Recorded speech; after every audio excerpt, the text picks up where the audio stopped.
প্রায় এক দশক পর বিধানসভা নির্বাচন হতে চলছে ভারতের কেন্দ্রশাসিত অঞ্চল জম্মু কাশ্মীরে। সেপ্টেম্বর 18, 25 এবং অক্টোবরের 1 তারিখ মোট 3 দফায় ভোট হবে উপত্যকায়। ভোটের আবহে শনিবার সাংবাদিক সম্মেলনে নিজের লক্ষ্য জানিয়ে দিলেন পিপলস ডেমোক্রেটিক পার্টির প্রধান মেহবুবা মুফতি। এই নির্বাচন মর্যাদা বা আসন সমঝোতার ভোটের চেয়ে বেশি কিছু বলে মন্তব্য করেন তিনি।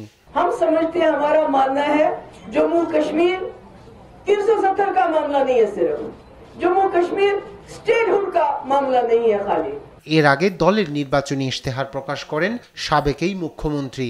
ইশতেহারে একগুচ্ছ সেবার কথা তুলে ধরেন তিনি, যেখানে নাগরিকদের বিনামূল্যে বিদ্যুৎ সহ নানা সেবা দেওয়ার ঘোষণা দিয়েছে পিডিপি। এ সময় কংগ্রেস ও ন্যাশনাল কনফারেন্স জোটের তীব্র সমালোচনা করেন মেহবুবা। हमने पीडीपी की बुनियाद रखी इस वजह से कि हम चाहते थे कि जो मेन स्ट्रीम पार्टीज अभी तक तो ऐसा है, आज भी है, कि मसले कश्मीर के हल के हवाले से आम तौर से वो पार्टीज बात करती है, वो पार्टीज आवाज उठाती है जो मेन स्ट्रीम में नहीं होती है। এদিকে 3 দফায় ভোট গ্রহণ পর্ব অবাধ ও শান্তিপূর্ণ করতে রাজ্যে নিষিদ্ধ নিরাপত্তার ব্যবস্থা হবে বলে জানান মুখ্য নির্বাচন কমিশনার রাজীব কুমার।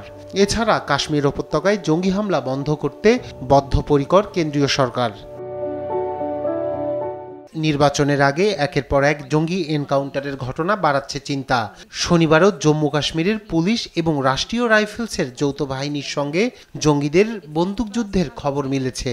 তাতে প্রাণ গেছে এক জঙ্গির, উদ্ধার হয়েছে বিপুল অস্ত্রশস্ত্র। শনিবার রাতেও পাওয়া যায় এনকাউন্টার চলার খবর।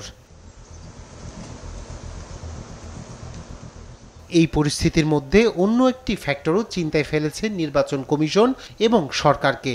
জঙ্গি হানার চ্যালেঞ্জ সামাল দেওয়ার পাশাপাশি সোশ্যাল মিডিয়া নিয়েও রীতিমতো চিন্তায় সংশ্লিষ্ট সব পক্ষ। ভোটের আগে এবং ভোট গ্রহণের দিন সোশ্যাল মিডিয়ায় ছড়িয়ে পড়া গুজব কিভাবে বন্ধ করা যায় তা নিয়ে রোডম্যাপ তৈরির পথে হাঁটছে প্রশাসন।